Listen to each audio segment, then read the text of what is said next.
وہ ایک وطر پڑھے تین یہ کیا ملا نہیں تہجد پوری نہیں پڑھتا ایک آدھ وطر پڑھ لیتا یہ نماز الگ شروع ہو جاتی ہے پھر رات کی نماز فجر تک رہتی تو یہ جو 8:30 دن ہم پڑھتے ہیں یہ کوئی بات نہیں 8 سنت ہے رسول کریم علیہ السلام کی مگر نوافل کی کوئی حد مقرر ہوتی ہے رات جو ہے نا کہتے ہیں یہاں کہہ رہے تھے کہ مولانا صاحب تراویحاں نہیں پڑھاتے پڑھنے کے حق میں نہیں میں صرف یہی کہتا ہوں جو میں نے کہہ دیا کہ یہ تہجد ہے اکیلا پڑھے آخری 8:20 کی کوئی بات 8 حضور نے پڑھی ہے 20 پڑھنا بھی کوئی 20 جو ہے نا یہ حضرت عمر رضی کے زمانہ میں شروع ہوئی انہوں نے حکم 8 کا جب شروع ہوئی تو یہ 8 میں 20 نہیں میں نے بتایا آپ بات میری سنیں بھی نا آپ نے حکم دیا کہ بھائی بن کعب اور تمیم داری لوگوں کو یقوم علی الناس بہداد رکھ 11 رکھتے پڑھاؤ یہ چل پڑی مگر وہ رکھتے اتنی لمبی تھی سلیم صاحب کہ 100 آیت کاری پڑھتا تھا ایک رکعت میں ٹھہر کر لوگ لاٹھیاں بغلوں میں لے کر کھڑے ہوتے تھے آخر لوگوں نے کہا کہ نفل ہیں یار اتنا تنگ ہو جاتے ہیں خون اتر آتا ہے رکھتے ہیں بڑھا لو تعداد آیتوں کی کم کر اچھا آپ اس میں صحابہ نے یہ مشورہ کر لیا وہ پھر ایسے 20 پر بھی نہیں رکے 20 24 28 32 36 تک تو مسجد نبوی میں چلی گئی نا 3 وتر اور 39 رکعتوں کی بات ہوتی تھی جب امام مالک نے حوصلہ سنبھالا ہاں تو اس لیے حرام کوئی نہیں ناجائز کوئی نہیں بے شک جتنی مرضی پڑھے مگر آرام سے پڑھنی چاہیے ٹھہر کے جس طرح سلیم قمر صاحب پڑھتے ہیں اس سے تو بہتر ہے کہ ایک بھی نہ پڑھے نہ تہجد پڑھے نہ تراویح پڑھے آرام سے بیٹھ جائے یہ تو گناہ ہوگا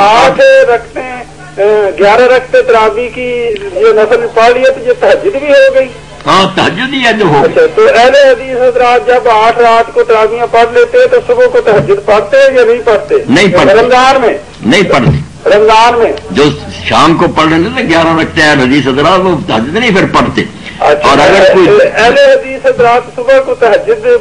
نہیں پڑھتا کوئی بھی نہیں اس وقت پھر کیا پڑھنی تہجد تو ختم ہوگا البتہ اگر کوئی جاگے توجہ سے سن لیں تو نفل چونکہ ناجائز تو نہیں رات کا وقت ہے 2-4 اگر کوئی پڑھ لے وہ تہجد نہیں قیام اللہ ختم ہو چکا ہے ویسے تو آپ کی مسجد میں 8 کی شام سلیم صاحب بات ہوتی ہے رمضان میں اب اس کو ختم کریں نا سلیم بھائی بات یہ ہے کہ اگر ذاتی طور پر کوئی آپ نے بات پوچھنی ہے نا تو ہم پہلے بھی اعلان کر چکے ہیں کہ مولانا کی مسجد میں ہر جمعہ کے روز ایک علمی مجلس مذاکرہ کا انعقاد آئیں کی بات 8 کو باقاعدگی سے پڑھ لیا جائے پڑھ لینا کوئی بات اچھا ٹھیک ہے یہاں ایک دوست کہہ رہے تھے کہ ساٹھ صاحب منع کرتے تھے وضاحت ہو گئی نا مولانا جی غار حرا کے حوالے سے مولانا نے جو آپ نے گفتگو فرمائی ہے میں بخاری شریف اپنی مطلب تاکہ یہ غلط فہمی دور ہو اس نے تو مطلب سادگی کے باوجود کہہ سکتا ہوں کہ آج تک میں نے کوئی کتاب نہیں دیکھی اردو کی کوئی کتاب ایسی نہیں ہے کہ جس میں اس نے ذکر نہ کیا ہو کہ نبی کریم صلی اللہ علیہ وسلم نبوت کا اعلان سے پہلے تنہائی کو پسند کرتے تھے اور ستو اور پانی لے کر غار حرا کے اندر چلے جایا کرتے تھے کوئی کتاب نہیں نظر آتی بلکہ طاہر صاحب انہوں نے سلسلہ اتنا دراز کیا کہ یہ سنت آپ کے دادا سے آ رہی تھی عبد المطلب جایا کرتے تھے پھر حضور بھی جاتے تھے آپ یہ تھا وہ تھا بھئی آپ حدیث دیکھیں اس میں کیا لکھا آپ اپنی طرف سے یہ روایتیں کرتے بالکل صاف الفاظ ہیں کہ نبوت مل گئی تھی وہی کا آغاز ہو چکا اس کو بعد میں دیکھ لیتے ہیں پہلے اپنے سلسلے کو مکمل کر لیں کریں بالکل نہیں آپ سے ہی کرنا ہے نا صرف اتنا پڑھ لیں یہ دیکھیں نا ان عائشہ رضی اللہ تعالی ام المؤمنین انہا قالت اول ما بدأ به رسول اللہ صلی اللہ علیہ وسلم من الوحی الرؤیا الصالحۃ فی النوم پہلے جب وحی کا آغاز ہوا تو خواب دیکھیں فکان لا یرا الرؤیا الا جاءت مثل قرۃ الصبح آپ جب خواب دیکھتے تو صبح کی روشنی کی طرح سچے ثابت ہوتے ثم حبب الیہ الخلاء پھر آپ کے دل میں وہ خوابوں کے بعد وہی ہو گیا من الوحی صحیح بدا ہو چکا وہ پھر آپ کانا یخلو بغار حرا پھر آپ کے مولانا آپ کی بات بالکل بجائے اور درست ہے مطلب پائیدار بات ہے لیکن بدقسمتی دیکھیے کہ ہمارے ملک کے اندر یعنی کوئی بھی کتاب آپ اٹھا کے دیکھ لیں کہ اس چیز کی نشاندہی نہیں آپ کے سامنے یہ پڑھے لکھ رہا ہوں میں چونکہ نصارہ اور یہود کی کتابیں پڑھتا ہوں میں دیکھ سب سے بڑا حملہ ان کا یہ کہ آپ کا نبی بھائی پہلے تیاری کر رہا وہ گھڑ رہا تھا کہ مجھے کوئی آیا الہام، اچانک ایک دن کہہ دیا فرشتہ ہے، نہیں، حضور کے ذہن میں یہ تصور تک بھی نہیں تھا۔ قرآن پاک نے جیسے کہا نا، ہمارے کئی دوست کہتے ہیں پہلے یہودیوں نے پہچان لیا، بھائی یہ بھی باتیں نہیں تھی، یہ عیسائیوں کی کتابیں پڑھے پھر پتہ چلے گا کہ یہ معجزے کیا نتیجہ دکھا رہے ہیں۔ وہ کہتے ہیں ہمارا بحیرہ راہب جو تھا شام گئے، اس نے ان کو بیوقوف بنایا کہ تم تو نبی ہونے والے ہو، یہ دماغ میں بٹھا لی یہ بات، نہیں، یہ باتیں چھوڑ دیں۔ اللہ جیسے قرآن میں کہتا نا، ما کنت ترجو ان یلقا الیک الکتاب، تجھے تو یہ توقع تک نہیں تھی کہ مجھ پر کتاب اترے۔ حضور کو ایک دن بھی خیال نہیں آیا، ما کنت تدری ما الکتاب ولا، تو جانتا ہی نہیں تھا کتاب اور ایمان کیا ہوتا۔ یہی تو معجزہ کہ اچانک 40 سال کے بعد ایک چشمہ پھوٹا، آپ نے کہا عمر گزری میری، کبھی میری زبان سے کوئی دینی گفتگو سنے؟ یہ اگر باہر سے علم نہیں آیا پہلے کیوں نہیں تھا میرے پاس؟ کوئی تیاری نہیں تھی، کوئی آپ کو گمان نہیں تھا۔ یہ مسلمان کام خراب کرتے، معجزوں کے شوقین ہیں،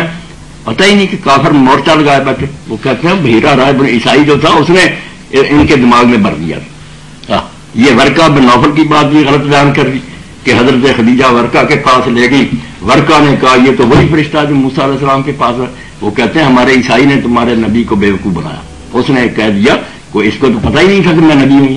ایسا حدیث پاک کو خراب کیا۔ میں نے اس لیے طاہر صاحب اس پر خطبہ دیا کہ اللہ کے لیے بدر وحی کو سمجھو، شیخ الحدیث کیوں بلا غرق کر رہے ہو؟ نہ آپ غار حرا میں گئے پہلے، وحی کے بعد گئے، اور ورقہ کے پاس بھی اس لیے نہیں گئے، اچھا ہو گیا یہ بات کسی نے لکھ دی، بالکل نہیں اس لیے گیا کہ میں تسلی کراؤں کہ میرے پاس فرشتہ آیا ہی نہیں۔ نبی کو اگر نہیں پتا چلتا تھا فرشتہ آتا تو کافروں سے پوچھنا، عام لوگ بتائیں گے اس کو؟ نہیں، یہ حضرت خدیجہ نے جب سنا نا آپ سے خوشی ایمان لائی کہ اللہ آپ کو نہیں، اس نے پھر کہا کہ میرے چچا کا لڑکا نصرانی عالم ہے، وہ بتاتا رہتا کہ نبی ہے، اس لیے اس دولت سے اس کو بھی مستفید کرنا چاہیے، فوراً اس کو اطلاع دینی چاہیے۔ وہ اس لیے دے دی کہ اس کو بتایا جائے کہ جو نبی تو بتاتا ہے نا آگے، جب بتایا اس نے کہا یہ تو وہی، اور کہا اگر میں اس وقت زندہ ہوا جب آپ کی قوم نکالے گی تو میں آپ کی بے مثال مدد کروں گا۔ پتا لگ گیا اس کو خبر دی کہ اس کو بھی ایمان نصیب ہو جائے۔ آپ کو کسی سے تسلی کرنے کی ضرورت نہیں تھی، جب وہی آتی ہے نبی پر، بالکل جیسے آپ مجھ کو دیکھنے پر مولانا شاہ بیٹھے، نبی اس طرح وہی کو پہچان لے، ذرا بھی اس کو نہیں سوچنا پڑتا، وہاں شک نہیں ہوتا۔ جو حضور نے اگر کہا میرا دل کانپتا مجھے خطرہ، اس کو بھی ان بیوقوفوں نے کہہ دیا حضور کو پتہ ہی نہیں تھا کہ میں نبی نہیں، وہ ڈر نبوت کے بوجھ کی وجہ سے اللہ نے میرے دل میں یہ کام لگا، ساری دنیا کافر ہے، میں تنہا ان سے جنگ لڑوں گا۔ ہاں، سارا واقعہ نئے سرے سے پڑھنے کے لیے کام ہی خراب کر دیا ان لوگوں۔ السلام علیکم۔ السلام علیکم جی۔ وعلیکم السلام ورحمۃ اللہ۔ مسئلہ پوچھنا تھا جی پوچھیے بھائی۔ ہماری سسٹر ہے جی جی، اس کے بعد 3 بیٹیوں کے بعد ایک بیٹا پیدا ہوا ہے، 3 کا نام رکھنا تھا، وہ پوچھنا تھا آپ کے۔ 3 بچوں کے بعد ایک بچہ پیدا ہوا، جی 3 بیٹیوں کے بعد، جی 3 بیٹیاں اللہ زندہ رکھے، بچیوں کو بھی نیک بنائے، بیٹا بھی مبارک کرے اللہ۔ ہاں کیا ہے بات پھر؟ انہیں اس کا نام رکھنا ہے، وہ کس لفظ سے شروع کریں یا کس طرح نام رکھیں یہ پوچھنا تھا۔ نہیں میرے بھائی، یہ جو پوچھتے پھرتے ہیں لوگ کس حرف سے شروع ہو، جی ستارہ یہ تھا، پیدائش کا وقت یہ تھا، یہ سارے نجومیوں والے خیالات ہیں، کفر کی باتیں ہیں، ان کا کوئی فائدہ نہیں۔ آپ کو اچھا سا نام یا کسی اللہ کے نبی یا رسول کا ہو، یا صحابہ کا ہو، یا نیک لوگوں کا ہو، یا اللہ تعالیٰ کے ناموں میں سے کسی نام کے ساتھ عبد لگا لیں آپ، عبد الرحیم، عبد العلیم، عبد الحلیم، اللہ کے جتنے نام، عبد اس کا بندہ۔ تو بتائیں نا آپ کیا نام آپ نے سوچے ہیں، اگر 2-4 آپ نے سوچے ہیں تو بتائیں، اس میں سے انشاءاللہ منتخب کر لیتے ہیں کہ یہ اچھا۔ تو ابراہیم سوچا تھا ماشاءاللہ۔ جی میں تو کہتا ہوں یہی رک جائیں۔ ہاں صحیح بات۔ ابراہیم سوچا تو ابراہیم سے آگے جائیں گے، ابراہیم سے بہتر کون ہو سکتا ہے؟ قرآن سارا کھنگال دیں، حدیث دیکھ دیں، نبیوں میں سے بھی ایک ہی جس کو اللہ نے کہا واتخذ اللہ ابراہیم خلیلا، اس کو میں نے یار بنایا، پیارے بہت ہے مگر یار اصلی ہے۔ اس لیے ابراہیم رسول اللہ کے پاس موسیٰ شریف بچہ لے کر آئے، فرمایا اس کا نام میں نے ابراہیم رکھا، حضور کے بیٹا